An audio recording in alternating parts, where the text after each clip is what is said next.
नाज़रीन अस्सलाम वालेकुम। सियासत टीवी के खुसूसी प्रोग्राम खबर ख्याल में आपका खैर मकदम है। मैं मोहम्मद रियाज अहमद और मेरे साथी सैयद सज्जादुल हसनैन अस्सलाम वालेकुम नाज़रीन। हमेशा की तरह आपके सामने अहम खबरें लिए हाजिर हुए हैं। नाज़रीन, जैसा कि आप जानते हैं कि हम जो खबरें आपके सामने पेश करते हैं वो कल के अखबारात की सुर्खियाँ बनती हैं। न सिर्फ सुर्खियाँ बनती हैं बल्कि उन खबरों को इलेक्ट्रॉनिक मीडिया गैर मामूली अंदाज में नश्र करता है।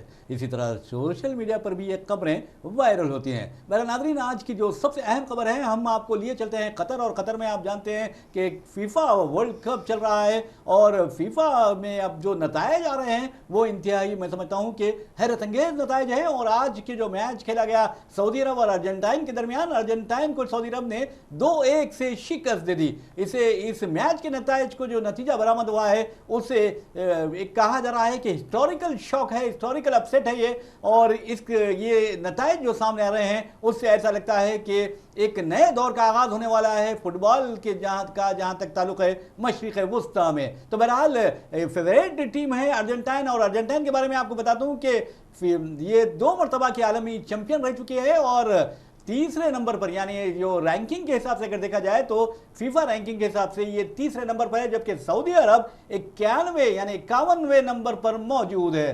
तो कहने का मतलब यह है कि सऊदी अरब ने आज गैर मामूली मुजाहरा किया। और इस मुजाहरे में अगर आप देखेंगे कि जो सऊदी अरब के खिलाड़ियों की कारकर्दगी रही उसमें सबसे बेहतरीन कारकर्दगी सऊदी अरब के गोलकीपर अल अवेज की रही, जिन्होंने 5 यकीनी गोल बचाए। ये कोई मामूली बात नहीं है, वर्ल्ड कप है। और आपके सामने अगर अर्जेंटाइन जैसी टीम है जिसमें मेसी जैसा खिलाड़ी मौजूद हो तो फिर आप देखेंगे कि आपके हौसले पस्त हो जाते हैं। लेकिन सऊदी अरब जब मैदान में उतरी तो उसके खिलाड़ियों के हौसले इस कदर बुलंद थे कि उन्होंने बहुत अच्छा खेल का मुजाहरा पेश किया। लेकिन 10वें मिनट में ही मेसी ने गोल करते सऊदी अरब को हैरान कर दिया था। ताहम आप देखेंगे कि 48वें मिनट में साले शहरी सऊदी अरब के खिलाड़ी ने गोल करते हुए स्कोर 1-1 के बराबर कर दिया। और फिर एक ऐसा मौका आया जबकि 53 यानी 53 मिनट्स में आप देखेंगे कि वहां सालम अल दूसरी ने दूसरा गोल करते हुए सऊदी अरब को कामयाबी की तरफ बढ़ा दिया। लेकिन उसके बाद अर्जेंटाइन के खिलाड़ियों ने कोई मौका जाया होने ना देने की कोशिश की। लेकिन जो सऊदी अरब के गोलकीपर है उन्होंने गैर मामूली मुजाहरा किया। और मैं समझता हूं कि तारीखी मुजाहरे में उन्होंने अपने मुल्क को शिकस्त से बचाया और 5 ऐसे गोल यकीनी हो चुके थे, उन्हें बचाते हुए अपने मुल्क को कामयाबी दिला दी। तो बहरहाल आज कतर में एक नई तारीख रकम की गई है और ऐसा लगता है कि अर्जेंटाइन अब मायूस हो गया है, क्योंकि अगर आप देखेंगे कि 2 मरतबा आलमी चैंपियन और रैंकिंग फीफा रैंकिंग में तीसरे नंबर पर मौजूद अर्जेंटाइन को 51वें नंबर पर मौजूद सऊदी अरब ने शिकस्त दे दी। तो बहरहाल जैसा कि मैंने कहा कि सज्जाद साहब हमारे पास हैं और हम चलते हैं सज्जाद साहब के पास और पूछते हैं कि ये हिस्टोरिकल जो अपसेट है, सज्जाद साहब आप क्या कहेंगे इस बारे में? कि बिल्कुल देखिए फीफा पे जो आलमी फुटबॉल वर्ल्ड कप है उस पर सारी दुनिया की नज़र है। वहाँ पे जो है वर्ल्ड कप मेला कतर में सारी दुनिया को मुख्तलिफ जो है मौक़े फराहम कर रहा है। सियासत भी हो रही है, तनकीदें भी हो रही हैं, तनाज़ात भी जो है तनाज़ात में भी घिरा हुआ है। आप जानते हैं कि इतवार के दिन जब इफ्तिताह हुआ था तो तब दो टोक अंदाज में कह दिया गया था कि यहाँ ना कोई कम कपड़ों में आ सकता है ना कोई शराब ला सकता है।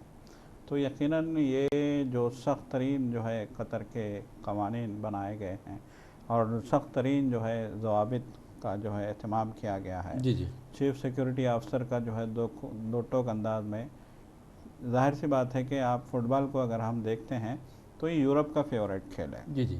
यूरोप अमेरिका में जो है फुटबॉल का जुनून पाया जाता है बेइंतहा। और ये जुनून हम देख रहे हैं कि यूरोप और अमेरिका से गल्फ़ कंट्रीज़ में भी जो है धीरे धीरे फैल रहा है।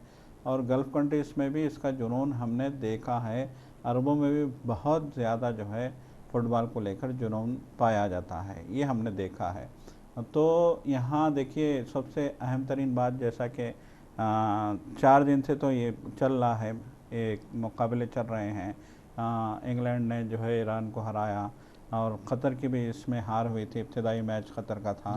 तो क़तर जो मेज़बान होने के बावजूद जो है क़तर की टीम हार गई थी। लेकिन आज सऊदी अरब ने जो कमाल कर दिखाया है वो सबको हैरत में डाल गया है, शायकीन को भी और क्रिकेट के माफ़ कीजिएगा फुटबॉल के जो है माहिरीन को भी जो है दांतों तले उंगली दबाने के लिए मजबूर कर गया है। ये कहा जा रहा है कि सऊदी अरब से इस बात की तवक्को नहीं थी कि वो दुनिया की टॉप मोस्ट कहलाई जाने वाली टीम को इस आसानी से जो है शिकस्त से दो चार कर देगा। जैसा कि हमने देखा कि हैरत अंगेज तौर पे जो है उनके 5 गोल भी बचाए गए और उनके 1 गोल के मुकाबले 2 गोल जो है सऊदी अरब के खिलाड़ियों ने 2 गोल किए और फिर उसके बाद मैच अपने हक में कर लिया है।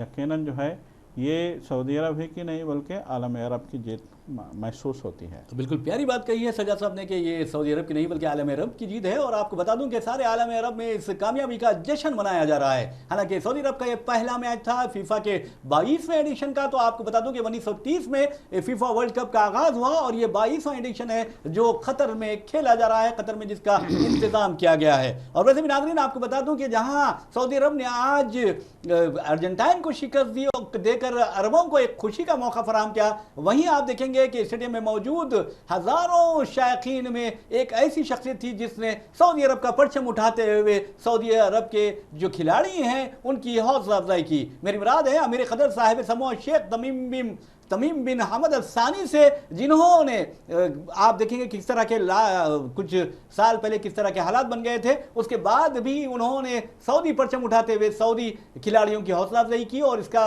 जो वीडियो है वो सोशल मीडिया पर ज़बरदस्त वायरल हो गया है। इस तरह कतर वर्ल्ड कप में उख़्वत इस्लामी का एक बेहतरीन मुजाहरा किया गया। उख़्वत इस्लामी की अमीर ख़तर ने एक बेहतरीन मिसाल पेश की और मैं समझता हूँ कि इससे एक नए दौर का आगाज़ होगा सऊदी और कतर के ताल्लुकात के दरमियान। आज न सिर्फ सऊदी की कामयाबी से हुकूमतें खुश हैं बल्कि अवाम भी जश्न मना रही हैं। नाज़रीन एक तरफ ये जश्न मनाया जा रहा है, दूसरी तरफ आप देखेंगे कि हिंदुस्तान में इस बात के नारे लगाए जा रहे हैं कि डॉक्टर जाकिर नाइक को हिंदुस्तान वापस लाया जाए, गिरफ्तार किया जाए। और आपको बता दूं कि गोदी मीडिया में अगर आप खोलेंगे कोई टीवी चैनल तो फिर वहां से आवाजें आएंगी कि जहरीला मुखर्रिर जाकिर नाइक, भगोड़ा मुखर्रिर जाकिर नाइक, इस तरह की बातें की जा रही है। लेकिन अल्लाह ताला जिसे इज्जत देना चाहे वो अल्लाह ताला उसे इज्जत दे के ही रहता है। तो बहरहाल अब बीजेपी के तर्जुमान ने तो यहां तक कह दिया है कि जाकिर नाइक की वजह से, जाकिर नाइक को चूंकि कतर ने इन्वाइट किया है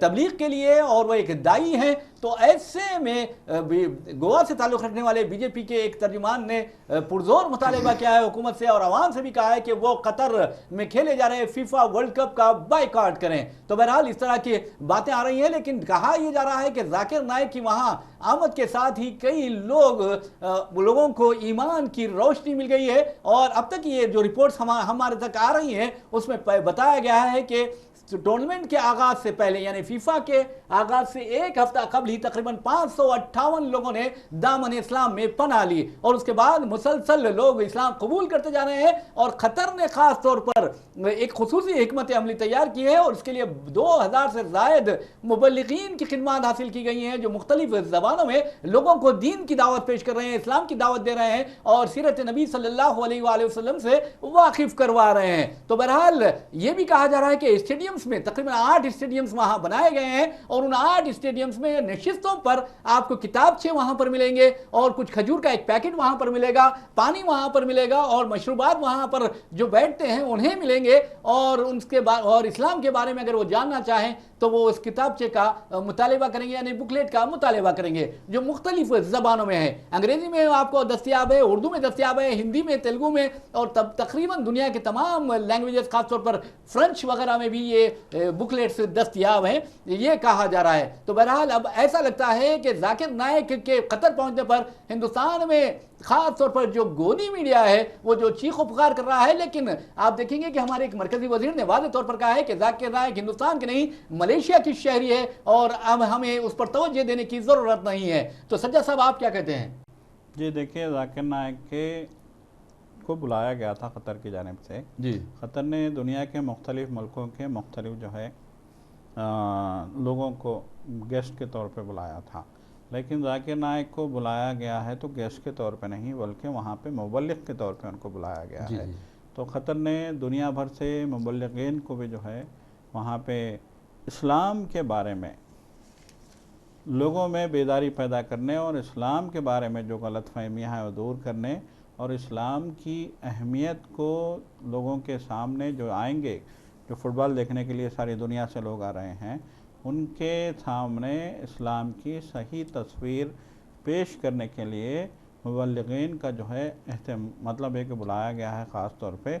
और वहाँ पे जैसा कि अभी आपने कहा कि मुख्तलिफ़ इस्लामी सेंटर्स कायम किए गए हैं और लोगों को बताया जा रहा है कि इस्लाम क्या है, इस्लाम की हक़ानियत क्या है, इस्लाम की असल क्या है, इस्लाम के दलाइल क्या हैं, कुरान क्या है, कुरान में क्या अल्लाह मियाँ ने जो है ये अल्लाह की जो किताब है इसमें जो है क्या पैगाम हैं और क्या हिदायतें अवाम मतलब इस मुल्क के इस दुनिया के लिए क्या हिदायतें हैं कुरान में, और क्या सही है क्या गलत है, इस मज़हब के हवाले से क्या शुकूक हैं, क्या शुबहात हैं, क्या सवालात हैं, इन सारी चीज़ों को जो है का इत्मीनान बख्श जवाब देने के लिए वहाँ मराकज़ कायम किए गए हैं।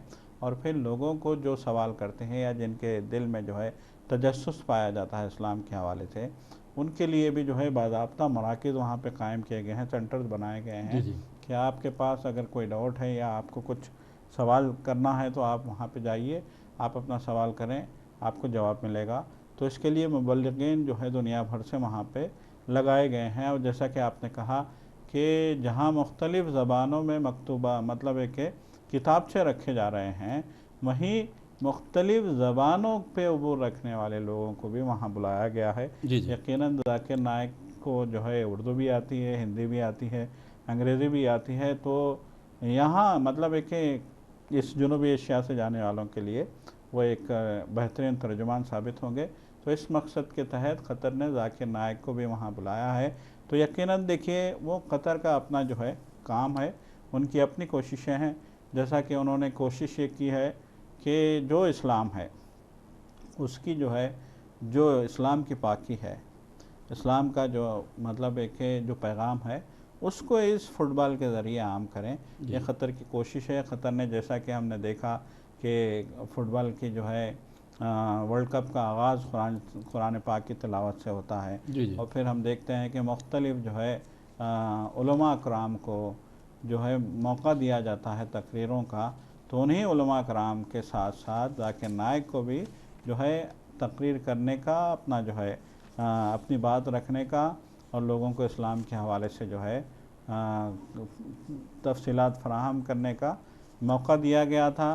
ज़ाकिर नाइक की तकरीर भी वहाँ हो चुकी है और फिर जैसे कि हम देख रहे हैं कि मुख्तलिफ़ इस्लामी मराकज़ में जो है वहाँ पे तबलीग का काम जारी है। लेकिन अब इंडियन मीडिया के हवाले से बड़ा अफसोस होता है, हम देखते हैं ख़ास तौर पे गोदी मीडिया की हम बात करेंगे तो न सर है ना पैर, ना कोई मुद्दा है ना कुछ है, बस वो तो अनाप शनाप आप देखने से ही आपको हैरत होती है कि क्या लेके बैठ गए हैं। ये किस बेवकूफ़ी की बातें वहाँ पे किस हिमाकत की बातें की जा रही हैं। जैसा कि आज हमने देखा कि मरकज़ी वज़ीर पेट्रोलियम ने साफ़ तौर पे कह दिया है, जब इसको तनाज़ा बनाया गया, जब इसको मुद्दा बनाया गया, जब इस पर बहस की गई, जब हुकूमत से कहा गया कि ज़ाकिर नाइक को पकड़ा जाए, तो उन्होंने साफ़ तौर पे कहा कि वो तो मलेशिया के शहरी हैं, अब तो उनका इंडिया से ताल्लुक़ ही नहीं है। उसने मलेशिया ने भेजा, क़तर ने बुलाया, ये उनका मामला है, हमसे कोई ताल्लुक़ नहीं है।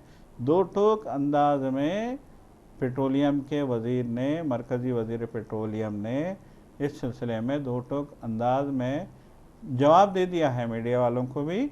और ये जो खाम-ख़वाह के जो है उछाल रहे हैं, अब न जाने उनको अपना टीआरपी बढ़ाना है या फिर मोदी को जो है प्रमोट करना है, क्या उनका मकसद है। यकीनन गुजरात में इलेक्शन है, हम देख रहे हैं कि गुजरात में इलेक्शन में बीजेपी की हालत ख़राब है। आम आदमी वहाँ का बीजेपी के पॉलिसियों से बहुत ज़्यादा नाराज़ है, बहुत ज़्यादा परेशान है, बहुत ज़्यादा जो है नाराज़गी वहाँ पे देखी जा रही है। तो ऐसी सूरत में फिर एक बार जो है बीजेपी ने मीडिया का सहारा लेते हुए, और इस सहारे में जो है ऐसा मालूम होता है कि उन्होंने तड़का लगाना भी शुरू कर दिया है मुसलमानों का, इस्लाम का, ज़ाकिर नाइक का। अब न जाने कितने जो है मामले उठाए जाएंगे, न जाने कैसे फिर से जो है एक बार हिंदुओं और मुसलमानों में नफ़रत पैदा करने की कोशिश की जाएगी।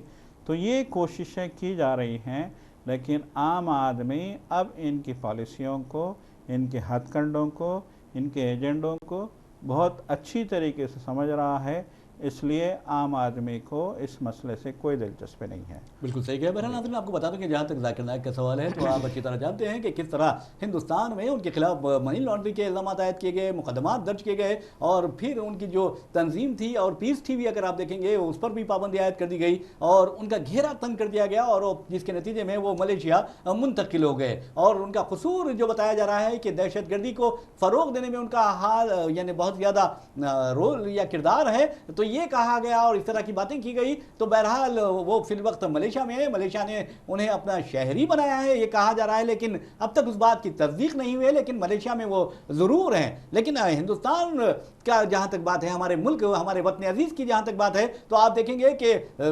दाऊद इब्राहिम के बारे में बार बार ये कहा जाता है कि वो पाकिस्तान में रूपोश है, लेकिन हुकूमत उसे गिरफ्तार नहीं कर पाती और कहती है कि हमें उसका पता नहीं मालूम। जबकि अब जाकिर नाइक के बारे में अगर गोदी मीडिया ये चीखता है, ये चिल्लाता है कि वो जहर फैला रहा है, तो फिर क्यों उसके खिलाफ कार्रवाई नहीं की जाती, क्यों उनको गिरफ्तार नहीं किया जाता? जबकि अच्छी तरह हुकूमत को मालूम है कि वो मलेशिया में क़याम पजीर है, वो मलेशिया में मुकीम है। अब उन्होंने तो कतर में जो फीफा वर्ल्ड कप चल रहा है वहां पर एक दाई का किरदार अदा करना शुरू कर दिया है और 28 दिन तक वो मुसलसल तबलीग इस्लाम करेंगे, लोगों को दीन की दावत देंगे। तो फिर अच्छा मौका है हुकूमत हिंद के लिए कि उन्हें गिरफ्तार करने का। तो क्या सवाल यहाँ पर हिम्मत का है, सवाल यहाँ पर अज़्म और हौसलों का है। अगर अज़्म और हौसले हैं, हिम्मत है, तो फिर आप जाकिर नाइक को गिरफ्तार करके बता सकते हैं, लेकिन ऐसा नहीं होगा क्योंकि अच्छी तरह ये जानते हैं कि आलमी तौर पर, आलमी सतह पर और अरब दुनिया में उस ताल्लुक का से क्या रद्द-ए-अमल जाहिर होगा। तो बहरहाल 57 साल यानी 57 ईयर्स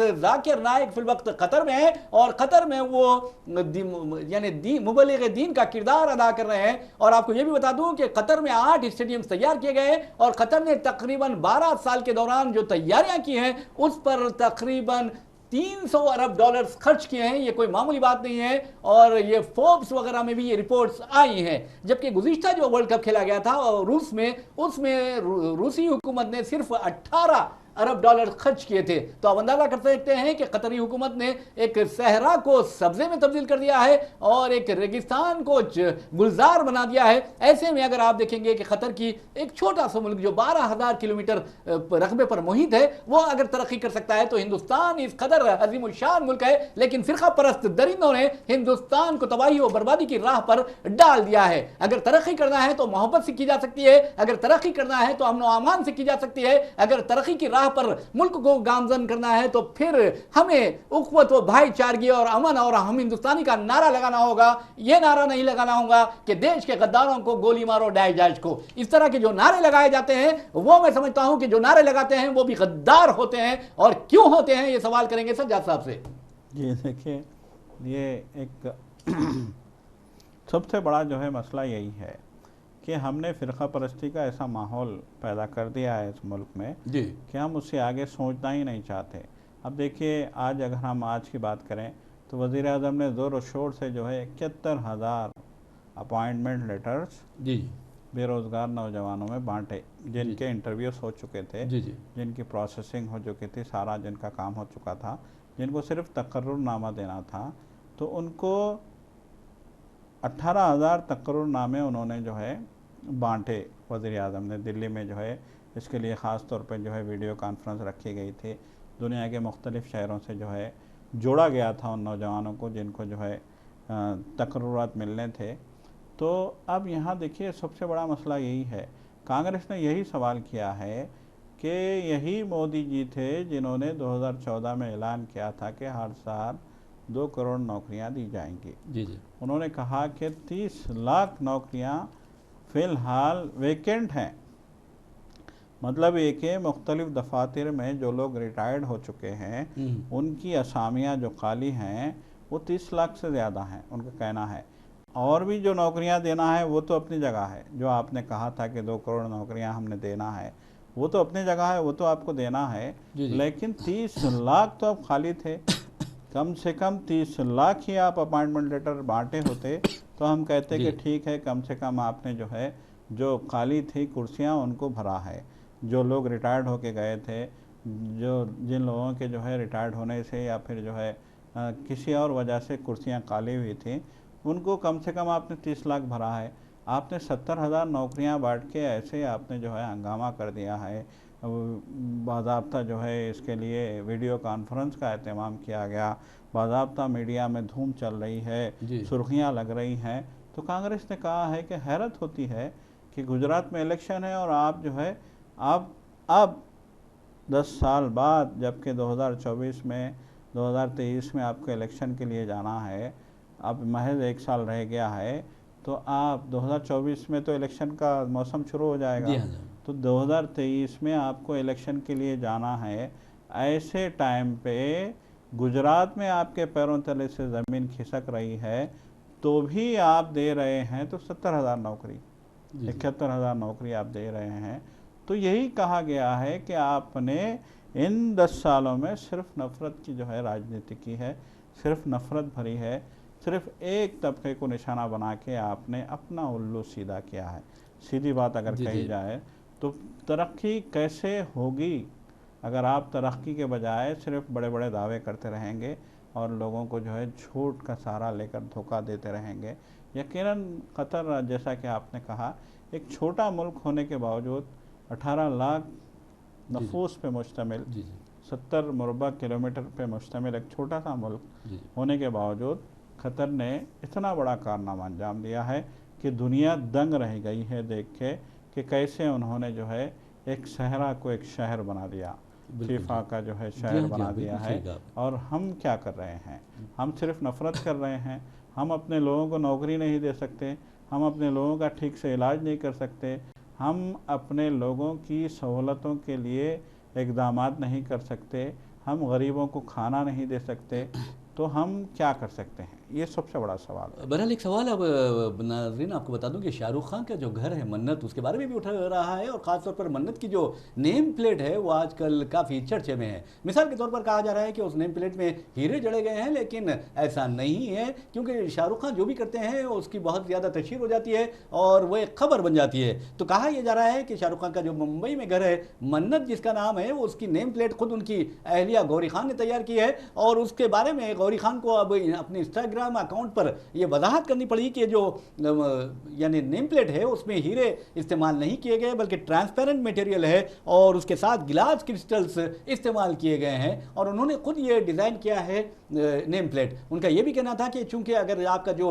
बाबुल दाखिला होता है वो बहुत ज़्यादा अहमियत रखता है, क्योंकि अरकान ख़ानदान और जो दोस्त सहबाब होते हैं उनके एंट्री पॉइंट वही होता है, इसलिए उन्होंने ख़ास तौर पर इस नेम प्लेट पर तवज्जो दी है। तो बहरहाल नाज़रीन, आप देखेंगे कि शाहरुख खान जो करते हैं उसकी खबर यानी जंगल की आग की तरह फैल जाती है। बहरहाल हमने जो खबरें आपके सामने पेश की हैं, मैं समझता हूं कि इन खबरों में जो सबसे अहम खबर का जो मैसेज था वो यही था कि उख़्वत इस्लामी और इंसानियत सबसे ज़्यादा अहमियत रखती है। बहरहाल नाज़रीन, इन्हीं खबरों के साथ और इन्हीं तबसरों के साथ हम अपना प्रोग्राम खबरों ख्याल इख्तिताम को पहुंचाते हैं। मुझे मोहम्मद रियाज अहमद को और मेरे साथी सैयद सज्जादुल हसैन को इजाज़त दीजिए। इंशाअल्लाह फिर मुलाकात होगी, फिर बात होगी। तब तक के लिए अल्लाह हाफ़िज़।